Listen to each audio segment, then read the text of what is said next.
ఏమంటున్నారో చూద్దాం. बच्चे को बचा लिया, मां को मार दिया है. हम सबका दायित्व है कि तेलुगु स्पिरिट को बचा लिया जाए. ये शब्द मेरे उस समय थे और आज भी मैं मानता हूं. आज यहां ये भी कहा गया, आपका विषय लेने वाला हूं. मैं आपकी बात, जयदेव जी, आपकी बात लेने वाला हूं. आपका विषय आएगा. अरे जरा बारी बारी से आने दो. किसी को छोड़ने वाला नहीं, आप चिंता मत कीजिए. हर किसी का सम्मान करूंगा, आप चिंता मत कीजिए.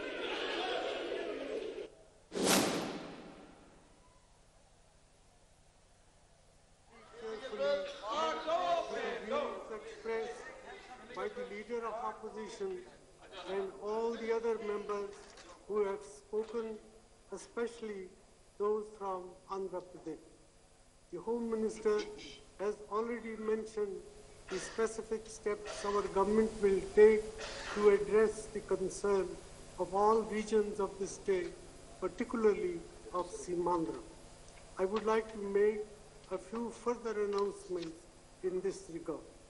First, for purposes of central assistance, special category assistance will be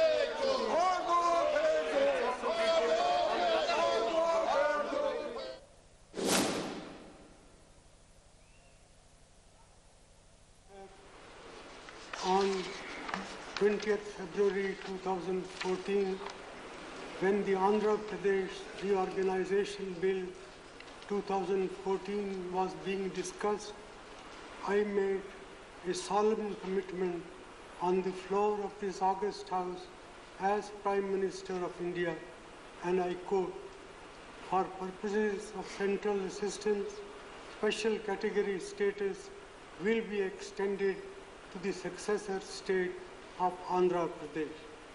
This had been decided in view of the fact that revenues collected in Hyderabad will accrue entirely to the new state of Telangana. This commitment of special category status to the successor state of Andhra Pradesh had been discussed with Shri Arun Jaitley, then leader of the opposition, and other senior BJP leaders.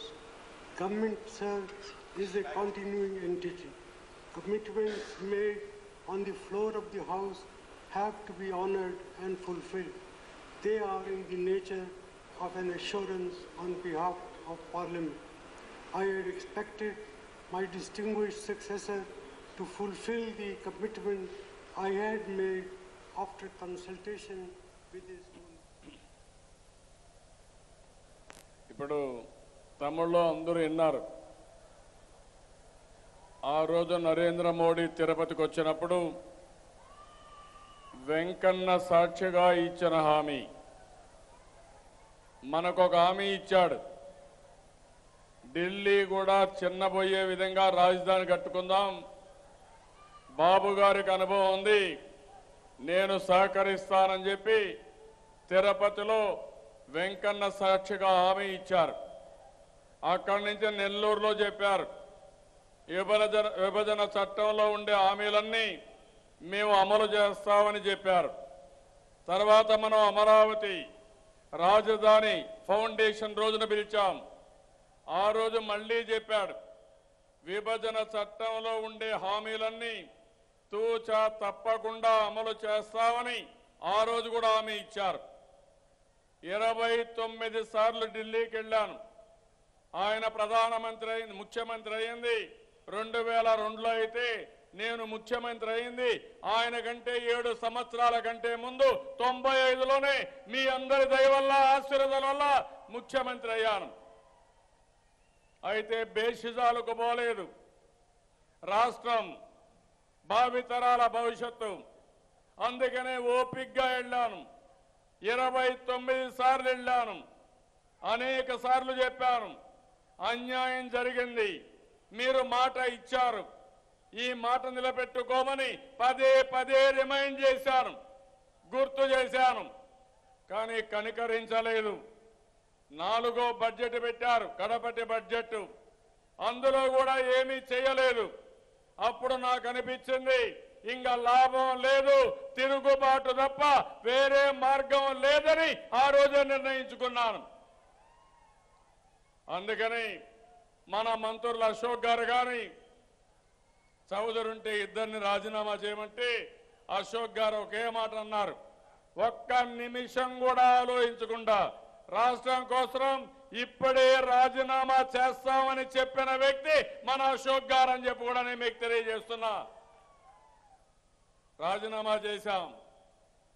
మళ్ళీ అడిగాను, మేము రాజీనామా చేశాం, NDA నుంచి బయట రాలేదు, న్యాయం చేయండి అని అడిగితే మళ్ళా మొండి చేయి చూపించారు. మళ్ళీ ఒకసారి చూసిన తర్వాత బెదిరింపు ధోరణితో ముందుకు పోయారు. అందుకే ఎన్డీఏ నుంచి బయట వచ్చాం. బయట వచ్చి అదే రోజు అవిశ్వాస తీర్మానం పెట్టాం. ఇక్కడే మన రామ్మోహన్ నాయుడు గారు ఉన్నారు. అవిశ్వాస తీర్మానంలో దేశం మొత్తం గుర్తుపెట్టుకునే విధంగా బ్రహ్మాండంగా పోరాడిన వ్యక్తి శ్రీకాకుళం బిడ్డ మన రామ్మోహన్. ఇక్కడే మురళీమోహన్ గారు ఉన్నారు, ఎంపీ గారు. ఆయన కూడా వీరోచితంగా పోరాడారు, ఎక్కడా రాజీ పడలేదు. అది అయిన తర్వాత బెదిరించే ధోరణి అక్కడ చూపించారు. మీ అందరికీ సన్మానం చేస్తామని బెదిరించారు. ఈరోజు ఆ పనే చేశారు.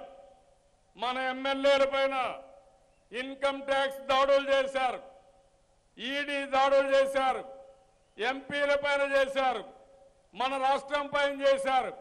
నేను ఒకటే మిమ్మల్ని అడుగుతున్నా, ఇది న్యాయమా అని మిమ్మల్ని అడుగుతున్నాను. ధర్మం చేయమని, న్యాయం చేయమని అడిగితే మన పైన దాడులు చేసి మనల్ని అణగదొక్కాలంటే అణిగిపోతామా తమ్ముళ్ళు అని మిమ్మల్ని అడుగుతున్నా. కాదు, రెచ్చిపోతాం, పోరాడతాం, విజయాన్ని సాధిస్తాం. అవునా కాదా? గట్టిగా చెప్పండి. ఆ రోజు మీరు చూస్తే పార్లమెంట్ లో విభజన చట్టం సమయంలో మనమే పోరాడాం. అక్కడ ప్లే కార్డ్స్ అన్ని మనమే ఉన్నాయి. మన మెంబర్లు తక్కువైన పార్లమెంట్ స్తంభింపజేసి న్యాయం కోసం పోరాడితే ఆనాటి ప్రధానమంత్రి మన్మోహన్ సింగ్ గారు ఆ రోజు హామీ ఇచ్చారు. అదే సమయంలో నిన్న మళ్ళీ అవిశ్వాస తీర్మానంలో దేశంలో ఉండే అన్ని రాజకీయ పార్టీలను కూడగట్టాం. అప్పుడు ప్రధానమంత్రి, ఆనాటి ప్రధానమంత్రి మన్మోహన్ సింగ్ గారు మాట్లాడుతూ, నేను మీ అందరూ అడిగిన దానిపైన ఇచ్చాను. నేను ఇచ్చిన మాట ఈ ప్రధానమంత్రి గౌరవించాలి, ప్రత్యేక హోదా ఇవ్వాలి. నవ్య ఆంధ్రప్రదేశ్ కి ఆదాయం తక్కువ ఉంది, ఉండే ఆదాయం హైదరాబాద్ వల్ల కొత్త రాష్ట్రం తెలంగాణకి వెళ్ళింది. మాట నిలబెట్టుకోమని మళ్ళీ ఆయన చెప్పే పరిస్థితికి వచ్చింది. కానీ నరేంద్ర మోడీ గారిని పరిస్థితిలో లేరు. నేను అందుకనే మిమ్మల్ని కోరుతున్నా, ఈరోజు వినకపోతే ఒక విషయం, వినకుండా పోవడమే కాకుండా మన పైన దాడి చేసి ఒత్తిడి పెంచి అణగదొక్కాలని ప్రయత్నం చేస్తున్నారు. నేను చాలా విషయాల్లో మీరు ఒక విషయం గుర్తుపెట్టుకోవాలి. నా రాజకీయ జీవితంలో ఎప్పుడూ భయపడను. మంచిగా మంచిగా ఉంటాం. తిరుగుబాటు చేయాలంటే మాత్రం తుది వరకు పోరాడుతాం తప్ప వెనక్కిపోయే సమస్య లేదు. ఏమడిగామని నేను అడుగుతున్నా. జరిగిన అన్యాయానికి న్యాయం చేయమన్నాం, ఇచ్చిన మాట నిలబెట్టుకోమన్నాం, చట్టంలో ఉండే హామీల్ని అమలు చేయమని కోరాం. ఆ రోజు ప్రత్యేక హోదా ఇస్తామన్నారు, మళ్ళీ ప్రత్యేక హోదా ఇవ్వలేము, ప్రత్యేక ప్యాకేజ్ ఇస్తామని మాట చెప్పారు, అది కూడా ఇవ్వలేదు. ఎవరికి ఇవ్వమని చెప్పారు, 11 రాష్ట్రాలకు ఇచ్చారు. నేను ఆ విషయమే అడిగాను. ఎవరికి ఇవ్వమని చెప్పి 11 రాష్ట్రాలకు ఇచ్చారు. ఆ ప్రత్యేక హోదా మాకు కూడా ఇమ్మన్నాను. నేను అడుగుతున్నా, ప్రత్యేక హోదా ఆంధ్రుల హక్కు అవునా కాదా తమ్ముళ్ళు మీరే చెప్పాలి గట్టిగా. మీరు ఇంకా ఒక సైనికులుగా తయారు కావాలి. పోరాటానికి ఈ పోరాట గడ్డ శ్రీకాకుళంలో మీరు తయారుగా ఉండాలి. ఇది అయిన తర్వాత ప్రత్యేక హోదా తర్వాత మీరు చూస్తే ఒక చట్టం పెట్టారు. అందులో నిర్దిష్టంగా కొన్ని ఇచ్చారు. పోలవరం ప్రాజెక్టు అన్యాయం జరిగింది, ఇక్కడ కరువు ఉంది, పోలవరం ప్రాజెక్టు జాతీయ ప్రాజెక్టుగా చేస్తామని హామీ ఇచ్చి జాతీయ ప్రాజెక్టుగా అనౌన్స్ చేశారు. చేసిన తర్వాత నీతి ఆయోగ్ అది కూడా నేను అడిగినప్పుడు ఈ ప్రాజెక్టు రాష్ట్రం అయితేనే బాగా చేస్తారని మనకు ఆ ప్రాజెక్టుని ఇచ్చారు అమలు చేయడానికి. మీరు చూశారు, సోమవారం పోలవారంగా మార్చుకున్నాను. నెలకొకసారి వెళుతున్నాను. ఎట్టి పరిస్థితుల్లో పోలవరం ప్రాజెక్టు పూర్తి చేయడం నా జీవితాశయంగా పెట్టుకున్నాను. 63% దగ్గర పనులు పూర్తయినాయి. రేపే పోలవరంలో ఎల్లుండు మళ్ళీ మొదటి గేటు పెట్టి గేట్లు పూర్తి చేయడానికి శ్రీకారం చుడుతున్నాం. నిన్ననే సిబిఐపి గవర్నమెంట్ ఆఫ్ ఇండియా ఒక అవార్డు 2019కి ఇచ్చారు. ఇది central board of irrigation power department. దేశంలో ఏ ప్రాజెక్ట్ అయితే త్వరితగతిన పూర్తి చేస్తున్నారంటే దానికి చిరునామాగా పోలవరం ప్రాజెక్టుని మెన్షన్ చేసి మనకు అవార్డు ఇచ్చిన ఘనత మనం సాధించుకున్నాం. మనకిష్టం లేకపోయినా, మన మీద అభిమానం లేకపోయినా కేంద్ర ప్రభుత్వం అవార్డు ఇచ్చే పరిస్థితి వచ్చారు. అవార్డు ఇచ్చారు, ఆరోపణలు చేస్తారు. అవార్డు ఇచ్చి మనకు రావాల్సిన డబ్బులు మాత్రం ఇవ్వరు. ఈరోజు పనులు అవుతున్నాయి, ముమ్మరంగా అవుతున్నాయి. ఇవ్వలేము. ఇది ఇస్తే దేశం నష్టపోతుందని, అవసరమైతే పదవి కూడా నాకు ముఖ్యం కాదని ఆర్బీఐ గవర్నరే రాజీనామా చేసే పరిస్థితి వచ్చాడంటే అది ఆయన చూపించిన చొరవ దేశం కోసం. నిన్న చూశారు, ఏదైతే సుప్రీంకోర్టు కూడా తప్పుడు సమాచారం ఇచ్చి అందులో కూడా లేనిపోని సమస్యలు సృష్టించే పరిస్థితికి వచ్చారు నరేంద్ర మోడీ గారు. ఇవన్నీ చూసిన తర్వాత నాకు అనిపించింది, ప్రజాస్వామ్య అనివార్యంగా ప్రజాస్వామ్యాన్ని కాపాడుకోవడానికి ఈరోజు దేశంలో ఉండే అన్ని పార్టీలు కలిశాం. 1-2 పార్టీలు కాదు, నేను అందరినీ కలిశాను. నేను ఒక నిమిత్త మాత్రాన్ని, నాకు అధికారం కోసం కాదు. 40 ఏళ్ళు మీరు గౌరవించారు, దేశం గౌరవించింది. దేశాన్ని కాపాడుకోవాలని ప్రజాస్వామ్య అనివార్యంగా ఈరోజు ముందుకు పోయాం. నిన్న కూడా మీరు చూశారు, మళ్ళా ఒక ఆర్డర్ తీసుకొచ్చారు.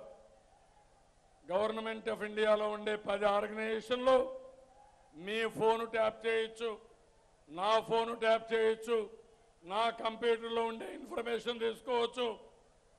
అంటే ఇంకెవరిని బతకనియరు, ఎవరికి స్వేచ్ఛ లేదు.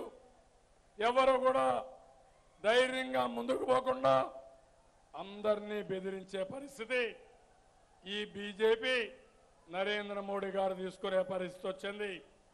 అందుకని ఈరోజు మీరు ఆలోచిస్తే డెమోక్రటిక్ కంపల్షన్ కింద దేశంలో ఉండే అన్ని పార్టీల్ని ఏకం చేసి మన రాష్ట్రానికి, ఈ దేశానికి న్యాయం చేయడం కోసం నేను ముందుకు పోతున్నా. నాకు మీ ఆశీస్సులు కావాలి.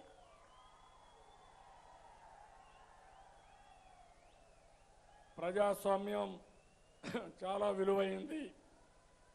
ఈరోజు ఎక్కడున్నాం, మీరు నన్ను విమర్శించవచ్చు,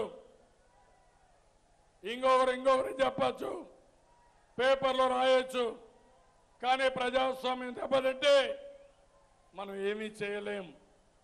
ఈరోజు మీడియా భయపడుతున్నారు, పారిశ్రామికవేత్తలు భయపడుతున్నారు, స్వేచ్ఛ లేకుండా బ్రతుకుతున్నాం.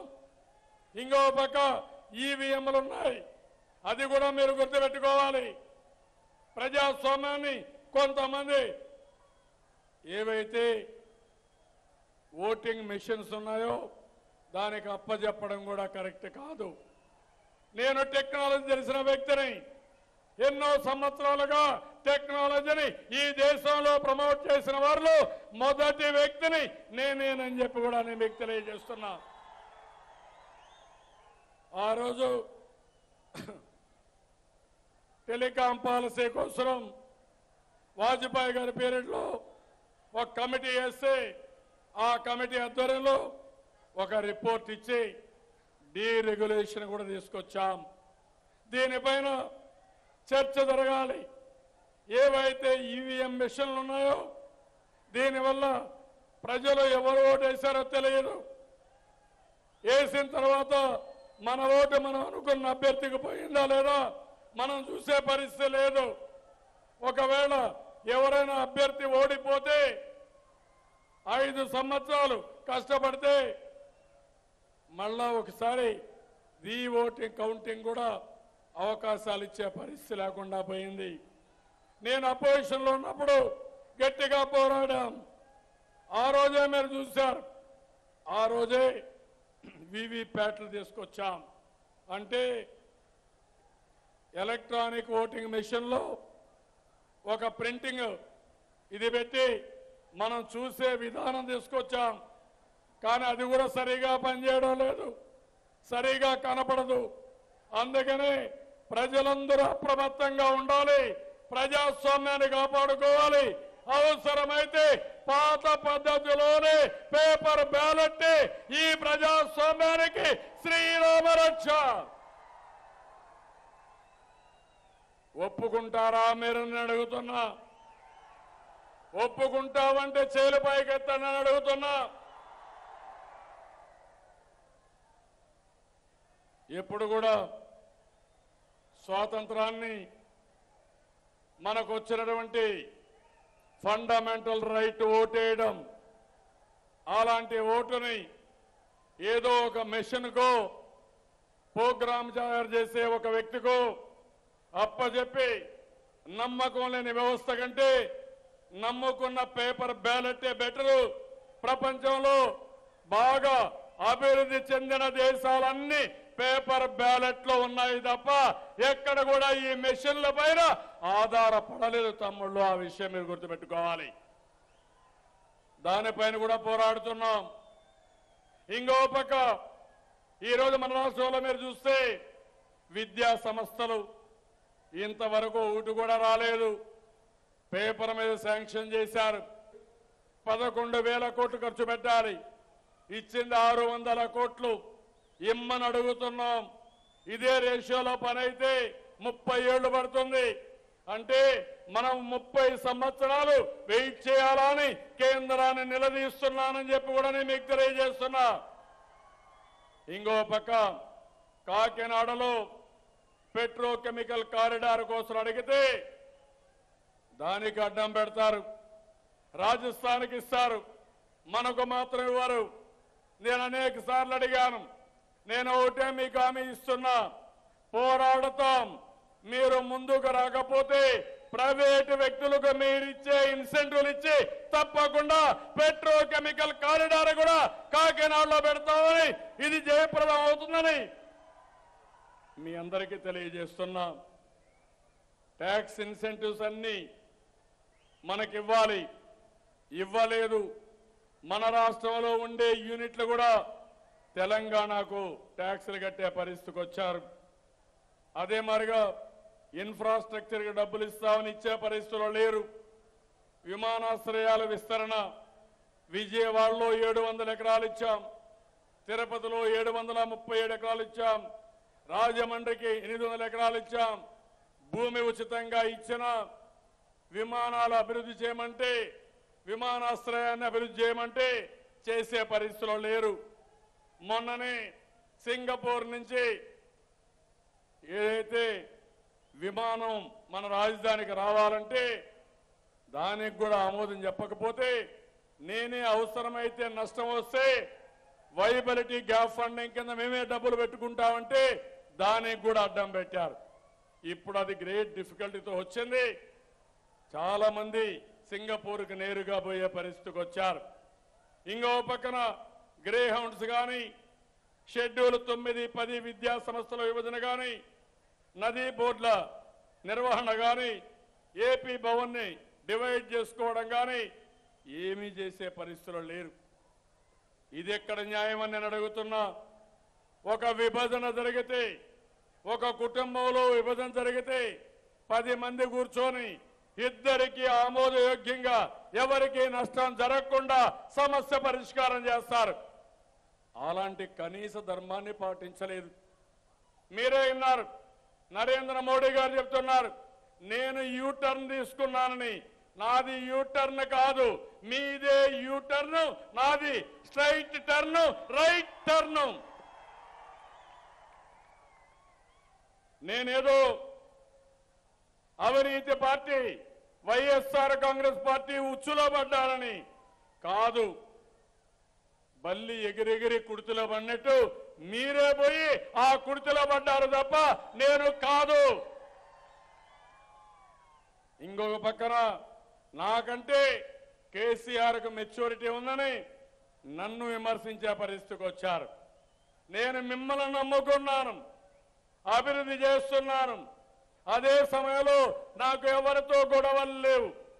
మన కోసం తెలంగాణలో కూడా కలిసి ఉండాలనుకుంటే కాదన్న వ్యక్తి కేసీఆర్.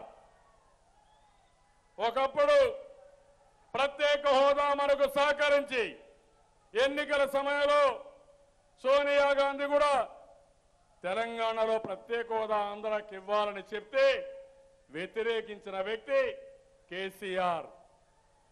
కేసీఆర్ వ్యతిరేకిస్తే ఆయన్ని సమర్థించిన వ్యక్తి మన జగన్మోహన్ రెడ్డి.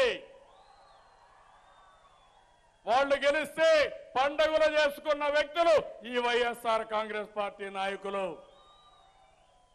అంటే మీరందరూ కలిసి రాష్ట్రాన్ని అభివృద్ధి కానియకుండా అడుగడుగున అడ్డుపడుతూ భవిష్యత్తులో కూడా ఈ రాష్ట్రాన్ని అభివృద్ధి కానియకుండా చెయ్యాలని మీరు ప్రయత్నం చేస్తున్నారు. నేను ఒకటే చెప్తున్నా, మీకు అండగా నేనుంటా. మీ సహకారం ఉంటే ఎంతమంది అడ్డుపడినా, ఎంతమంది ఏం చేసినా ఏది జరగదు. దేశంలో నెంబర్ 1 రాష్ట్రమే అంటే మందే. మీరు ఒకసారి చూస్తే ఇటీవల కాలంలో అన్నిట్లో మనమే ముందున్నాం. 1, 2 కాదు, ఈజ్ ఆఫ్ డూయింగ్ బిజినెస్ లో మనమే నెంబర్ 1 వచ్చాం. మోస్ట్ ఎంప్లాయబుల్ స్కిల్స్ ఉండే వ్యక్తుల్లో మనమే నెంబర్ 1 వచ్చాం. మొన్ననే ఐఏఎస్ వస్తే ఐఏఎస్ టాపర్ ఎవరంటే శ్రీకాకుళం జిల్లా ఈ బిడ్డ, ఈ గడ్డ మీద పుట్టిన బిడ్డ అని చెప్పుకోవడానికి మీకు తెలియజేస్తున్నా. ఇంకో పక్క స్వచ్ఛ భారత్ లో మనమే ముందున్నాం. పరిశుభ్ర నగరాలుగా 3, 9 మనమే ఉన్నాం. విద్యుత్ వినియోగంలో, ఆదాయంలో మనమే ఉన్నాం. ప్రకృతి సేద్యంలో మనమే నెంబర్ 1గా ఉన్నాం. ఈ గవర్నెన్స్ లో మనమే ఉన్నాం. ఓడిఎఫ్ లో మనమే ఉన్నాం. గ్రామీణ వసతులు కల్పించడంలో మనమే నెంబర్ 1గా ఉన్నాం. 10 జిల్లాలు మైక్రో ఇరిగేషన్ ఉంటే టాప్ లో 6 జిల్లాలు ఎక్కడున్నాయంటే ఆంధ్రప్రదేశ్ లోనే ఉన్నాయి. అది మన శక్తి. నీటి పారుదలలో మనమే ఉన్నాం. నదుల అనుసంధానంలో మనమే ఉన్నాం. ఏం తమ్ముళ్ళు, సిమెంట్ రోడ్లు మీ ఊర్లో చూశారు. 25,000 కిలోమీటర్లు సిమెంట్ రోడ్లు వేసిన ఏకైక రాష్ట్రం దేశంలో మన రాష్ట్రం. అవునా కాదా? సిమెంట్ రోడ్లు నడుస్తున్నారా లేదా? మీరు నడుస్తున్నామంటే చేతుల పైకెత్తండి. ఒకప్పుడు మట్టి రోడ్లు, బురద రోడ్లు, ఇప్పుడు జల్సాగా సిమెంట్ రోడ్డు. తమ్ముడు, ఎక్కడా బురద దొక్కే పని లేదు, దుమ్ముచ్చే పని లేదు. ఇది సాధించింది తెలుగుదేశం ప్రభుత్వం అవునా కాదా అని మిమ్మల్ని అడుగుతున్నా. అవును అనుకుంటే గట్టిగా చప్పట్లు కొట్టండి. 30 లక్షల ఇండ్లు కడుతున్నాం. పేదవాడికి సొంత ఇంటి కల, ఇల్లుండాలి. ఇది ప్రతి ఒక్కరికి ఒక కళ. అద్దె ఇల్లే. అందుకని 30,000 ఇండ్లు 83,000 కోట్ల రూపాయలతో ప్రతి ఒక్కరికి సొంత ఇంటి కళ సాధ్యం చేసే బాధ్యత నేను తీసుకుంటున్నానని మరొక్కసారి మీకు హామీ ఇస్తున్నా. 2022కి ఈ రాష్ట్రంలో ఎవ్వరికి ఇల్లు లేదనకుండా ప్రతి ఒక్కరికి ఇల్లు కట్టిస్తాం. కాంగ్రెస్ మారిగా పేపర్ల మీద ఇండ్లు కాదు, బోగస్ ఇండ్లు కాదు, నాణ్యమైన ఇండ్లు, నివాసయోగ్యమైన ఇండ్లు మాటల్లో చెప్పడం కాదు, చేష్టల్లో చూపించి మిమ్మల్ని గౌరవిస్తాం. అర్బన్ ఏరియాలో కడుతున్నాం.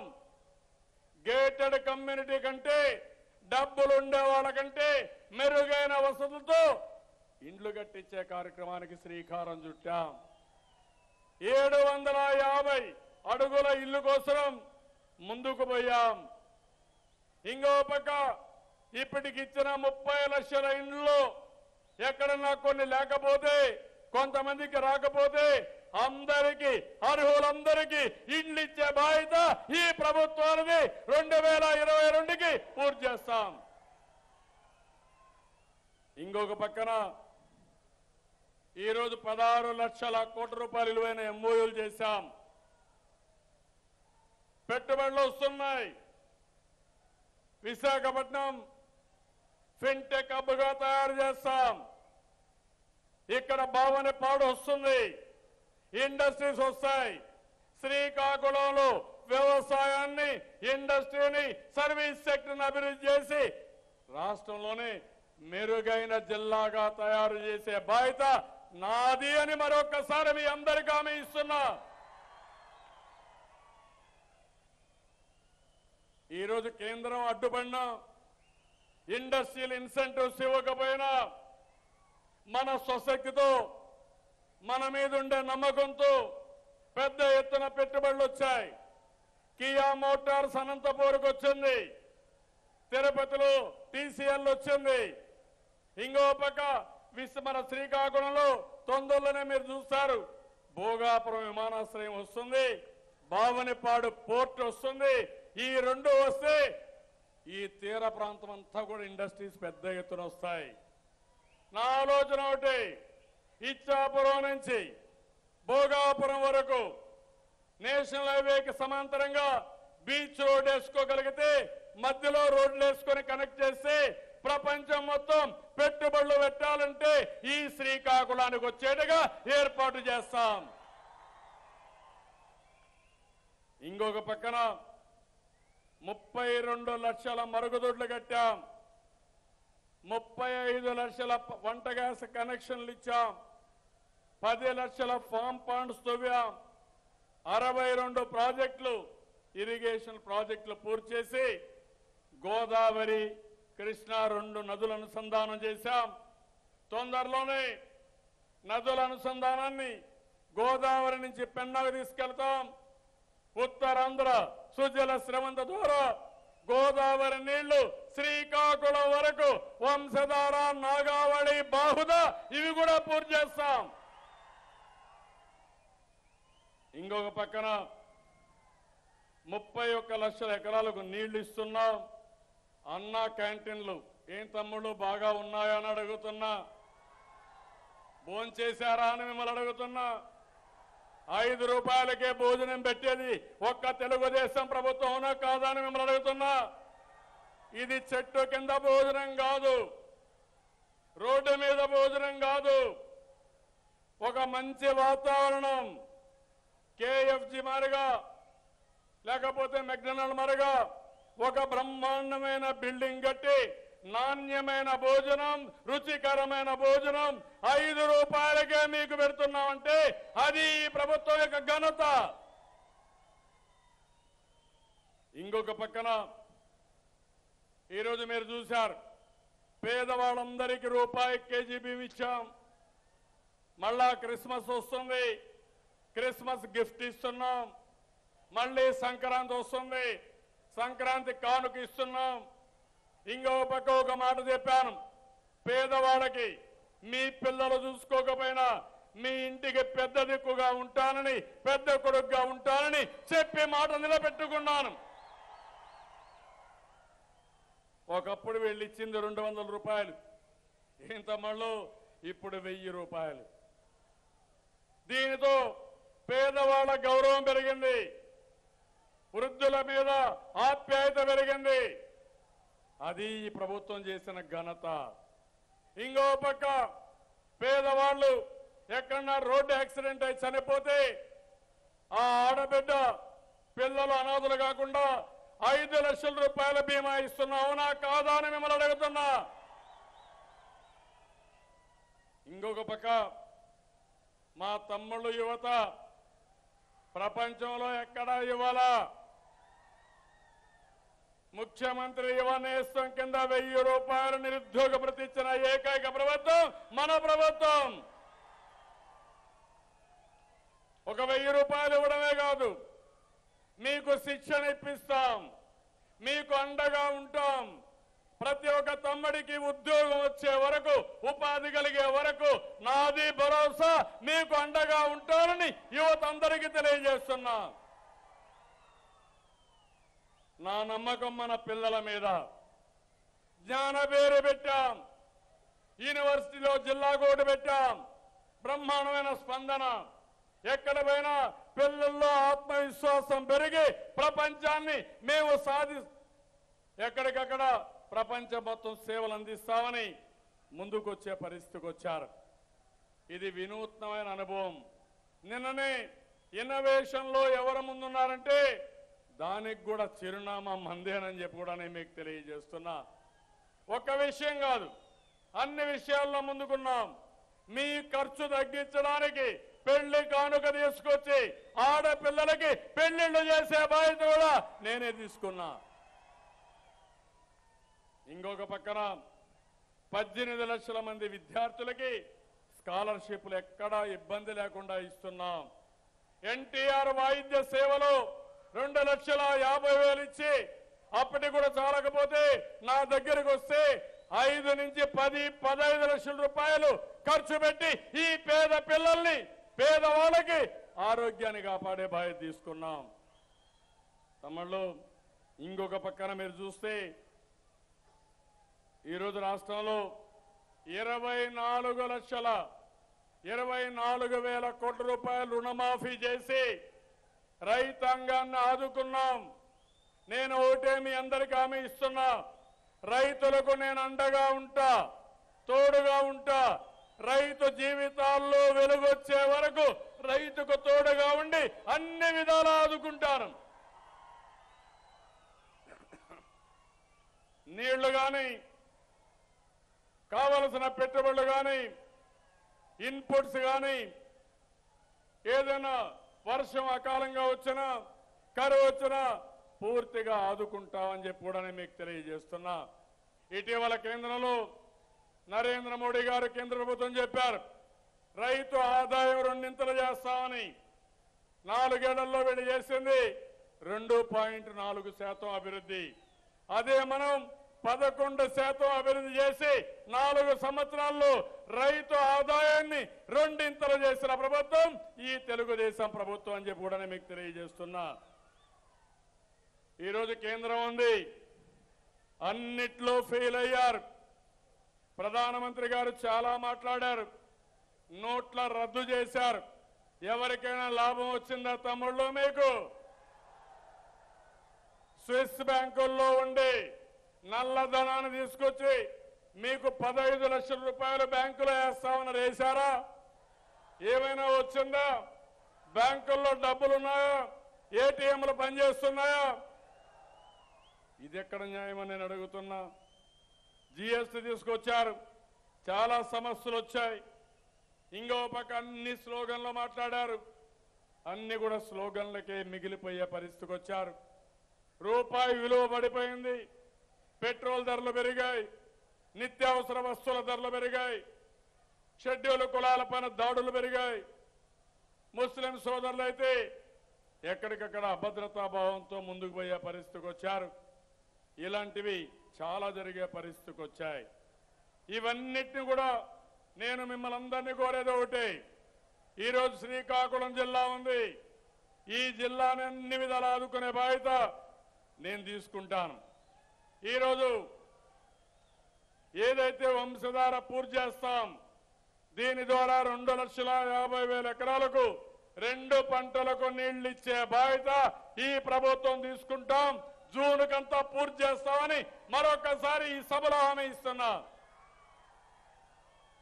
వంశధార నాగావళి నదుల అనుసంధానం చేస్తాం. తోటపల్లి ఆధునీకరణ, నారాయణపురం ఆధునీకరణ చేసి నీళ్లిచ్చే బాధ్యత తీసుకుంటాం. మహేంద్ర తనయ ఆఫ్షోర్ ప్రాజెక్ట్ ని జూన్ కంతా పూర్తి చేస్తాం. ఇంకొక పక్క మీరు చూస్తే తోటపల్లి పూర్తి చేసి 58,000 ఎకరాలకు ఇచ్చాం. మద్దు వలస కూడా నేనే పూర్తి చేశాను. 12,500 ఎకరాలకు నీళ్లు ఇచ్చాం. ఈ జిల్లాలో ఇరిగేషన్ కు ప్రాధాన్యత ఇచ్చింది, సాగునీటి ప్రాజెక్టులు పూర్తి చేసింది ఒక్క తెలుగుదేశం పార్టీ తప్ప, ప్రభుత్వం తప్ప వేరే వాళ్ళు కాదు.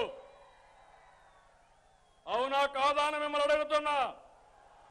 గ్రామాల్లో చెప్పాలనా లేదా అని మిమ్మల్ని అడుగుతున్నా. చెప్పతామని గట్టిగా చప్పట్లు కూడా చెప్పండి. వంశధార బాహుదా అనుసంధానం చేస్తాం. 4,500 కోట్లు అవుతుంది. అయినా పర్వాలేదు, ఎంతైనా సరే ఖర్చు పెట్టి పూర్తి చేసే బాధ్యత ఈ ప్రభుత్వాన్ని. భావనిపాడు పోర్టు పూర్తి చేస్తాం. ఇంకో పక్క జిల్లాలో 1,200 కోట్లు పెట్టి ప్రతి ఒక్క ఇంటికి కొళ్ళాయి ద్వారా నీళ్లు ఇచ్చే బాధ్యత ఈ ప్రభుత్వానిదని చెప్పి కూడా నేను మీకు తెలియజేస్తున్నా. తిత్లీ తుఫాన్లో 520 కోట్ల రూపాయల నష్టపరిహారం ఇచ్చాం. ఇప్పటికే 450 కోట్లు ఇచ్చాం. ఇంకా మిగిలిన కూడా రేపు ఎల్లుండో రిలీజ్ చేసి మళ్ళీ 18,000 ఇండ్లు పూర్తిగా ఆ ప్రాంతంలో సముద్ర పక్కన ఉన్న వాళ్ళందరికీ పర్మనెంట్ ఇండ్లు కట్టిస్తానని మరొకసారి మీ అందరికీ హామీ ఇస్తున్నా. ఇంకో పక్కన తూర్పు అనే ఒక సంస్థ పెట్టి ఉద్దానంలో కిడ్నీ సమస్య కాకుండా అక్కడ ఏదైతే తుఫాను కానీ ఇలాంటివి వస్తున్నాయో దీనిపైన ప్రత్యేక శ్రద్ధ పెడతాం. 7 రోజులున్నా మిమ్మల్ని అర్థం చేసుకున్నా. అందుకనే భవిష్యత్తులో ఉద్దానాన్ని అన్ని విధాల జిల్లానే కాకుండా ఉద్దానం పైన ప్రత్యేక శ్రద్ధ పెట్టి జిల్లాను బాగు చేసే బాధ్యత ఈ ప్రభుత్వం తీసుకుంటాం. గిరిజన ప్రాంతంలో 202 రోడ్లు ఎక్కడికక్కడ అన్ని గ్రామాలకు రోడ్లు వేస్తాం. 75 కోట్ల రూపాయలు ఖర్చు పెడుతున్నాం. ఈ రోజే చూశాను మన శ్రీకాకుళం, దీన్ని ఒక టౌన్ గా తయారు చేయాలి, పట్టణీకరణ రావాలి. అందుకే ఆదేశాలు ఇచ్చాను. 5 కిలోమీటర్ల రేడియస్ తీసుకుని ఔటర్ రింగ్ రోడ్ వేద్దాం. ఈ ఔటర్ రింగ్ రోడ్డు వల్ల పూర్తిగా ఈ టౌన్ ని ఒక మంచి టౌన్ గా దగ్గర 500 కోట్లు అవుతుందన్నారు. పర్వాలేదు. ఆముదాల వలస, ఇంకో పక్కన ఇచ్చాపురం, ఇవన్నీ కూడా ఏ మున్సిపాలిటీస్ అన్ని బాగా అభివృద్ధి చేయడం కోసం సిఐపి కింద దీనికి కూడా డబ్బులు రిలీజ్ చేస్తున్నాం.